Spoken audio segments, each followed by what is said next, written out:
बशर हो गया जी।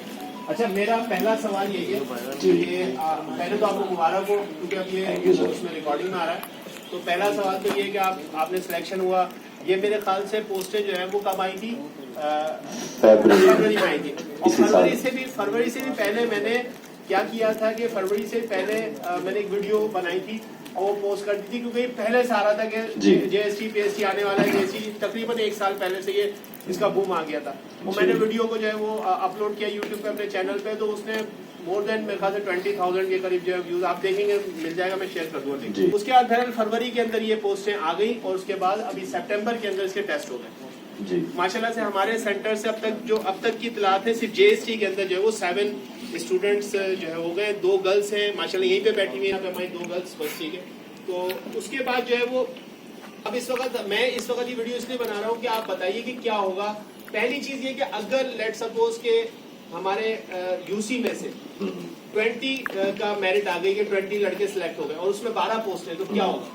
तो वो सबके सब जो है वो डिफरेंट यूसी के अंदर जो है वो एडजस्ट कर दिए जाएंगे। मिसाल के तौर पे 20 सीट्स हैं, सॉरी 12 सीटें और 20 12 सीट्स हैं और एलोकेशन जो है वो 20 की करनी है, तो 12 की हो जाएगी। बाकी जो 8 रह जाएंगे वो दूसरी यूसी में एडजस्ट किए जाएंगे या within region, Hyderabad region में जहां का उनका CNIC है, जहां का उनका डोमिसाइल है, वो वहीं ही उनकी पोस्टिंग की जाएगी।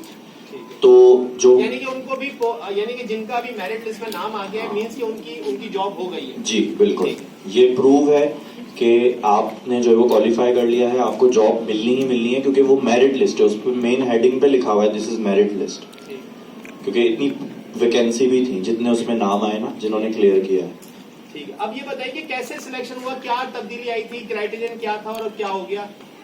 चलें, इसको मैं बिल्कुल सिंपल तरीके से बताऊं कि पहले टेस्ट का क्राइटेरिया था कि 100 MCQ आने थे, उसमें 5 पोर्शन थे और हर पोर्शन में आपने जो है वो 45% मार्क्स लेने थे और ओवरऑल जो है वो 55%। लेकिन हुआ ये कि बहुत ही कम लोगों ने, अप्रोक्सीमेटली आई थिंक बिल्कुल करीब थे जो है वो 1 लाख जिन्होंने अप्लाई किया था, लेकिन उनमें से सैकड़ों में बस क्लियर किया था, इस क्राइटेरिया को जो है वो पास किया था। ऑलमोस्ट 100,000 लोगों ने अप्लाई किया था और ऑलमोस्ट जो है वो फ्यू हंड्रेड्स ने जो है वो क्वालिफाई किया था। और पोस्टें मेरे ख्याल से कोई 30,000 के करीब थी, 40,000। वो 40,000 पोस्टें और अप्लाई किया 1 लाख से ज्यादा लोगों ने।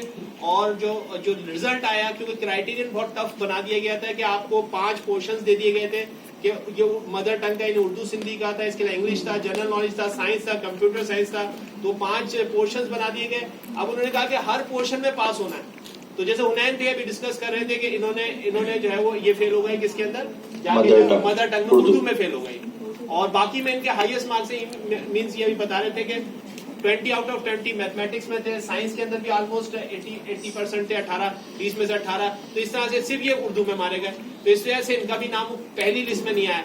लेकिन अब क्राइटेरियन चेंज हुआ और क्राइटेरियन ये हो गया कि अब क्या हर सब्जेक्ट को पास नहीं करना था, बल्कि ओवरऑल इस पेपर को जो 100% का पेपर था उसमें से मेल को जो है वो 55% कट ऑफ है उनका पासिंग क्राइटेरिया और फीमेल के लिए 50%। तो इस वजह से फिर ये हुआ कि बहुत सारे लोग पास हो गए और माशाल्लाह से सेंटर से भी 7 का सिलेक्शन है। अभी और भी न्यूज आ रही है कौन कौन है जो आप पता चल जाएगा। और आज रात को जो है PST का भी अपलोड हो जाएगा, ठीक है। तो PST का भी हम देख लेंगे, PST का क्या कितने लोग सक्सेसफुल होते हैं। अभी यहाँ पे बहुत सारे लोग हैं जो इंतजार करें PST। एक गुड न्यूज ये है कि दोनों ही BPS 14 की कर दी गवर्नमेंट ऑफ सिंध ने, तो अगर आप PST में भी सिलेक्ट हो जाते हैं तब भी सेम वो है आपके लिए। उतनी बड़ी गुड न्यूज है कि आप BPS 14 में सिलेक्ट हो जाएंगे। बस ये कि आप जो है वो बच्चों को जो है वो पढ़ाएंगे और ये बड़ों को पढ़ाएंगे। जी, और बताइए कोई चीज रह गई हो जो कि इसमें जरूरी है बताना। अब इसके बाद नेक्स्ट फर्दर प्रोसेस, दानियल इधर आइए, कुछ कहना चाह रहे हैं, दानियल आइए इधर जी। अब जैसे दानियाल हैं, इनका भी जो है वो ऑलमोस्ट सिलेक्शन है और ये इन्होंने अपनी कैलकुलेशन कर रखी है। आज रात को पता चल जाएगा ये PST में सिलेक्ट हो जाएंगे BPS 14 पे। कुछ कहना चाह रहे हैं जी? तो माइक दे दो ताकि इनकी आवाज चलिए, मेरी तो आवाज बहुत तेज है।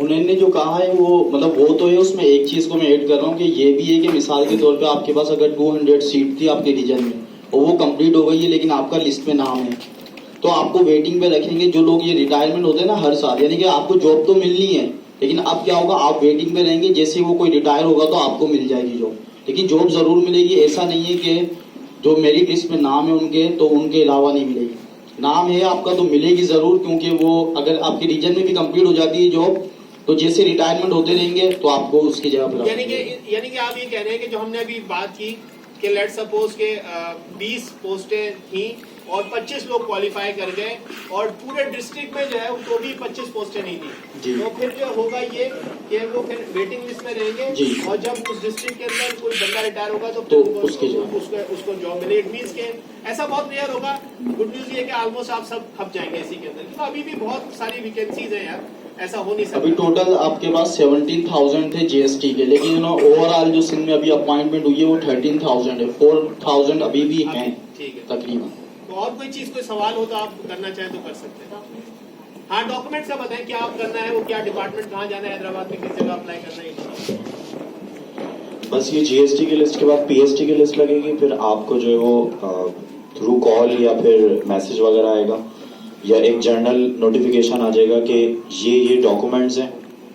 और डॉक्यूमेंट्स मेन यही होते हैं कि आपका CNIC, आपका डोमिसाइल बहुत इंपॉर्टेंट होता है, और पिक्स, पासपोर्ट साइज पिक्चर जो है वो आप फ्रेश बनवा लीजिए। इसके अलावा आपके जितने भी एजुकेशनल डॉक्यूमेंट्स हैं, मैट्रिक की मार्कशीट भी और सर्टिफिकेट की जो पक्का सर्टिफिकेट होता है ना वो, इसी तरह से इंटर में भी इसी तरह मार्कशीट और पक्का सर्टिफिकेट, और आपके ग्रेजुएशन की जो है वो डिग्री और ट्रांसक्रिप्ट और पास सर्टिफिकेट, ठीक है ना। 3 सेट बनवा जी, एटलीस्ट 3 सेट बनवा लीजिए और उनको अटेस्ट भी करवा लीजिए, क्योंकि हो सकता है कि आपसे मांग लिया जाए, एक सेट मांग लिया जाए फिर दोबारा मांग लिया जाए, तो हम अपनी रिक्वायरमेंट को पूरी करके रखें, ठीक है ना। तो ये डॉक्यूमेंट बहुत इंपॉर्टेंट है।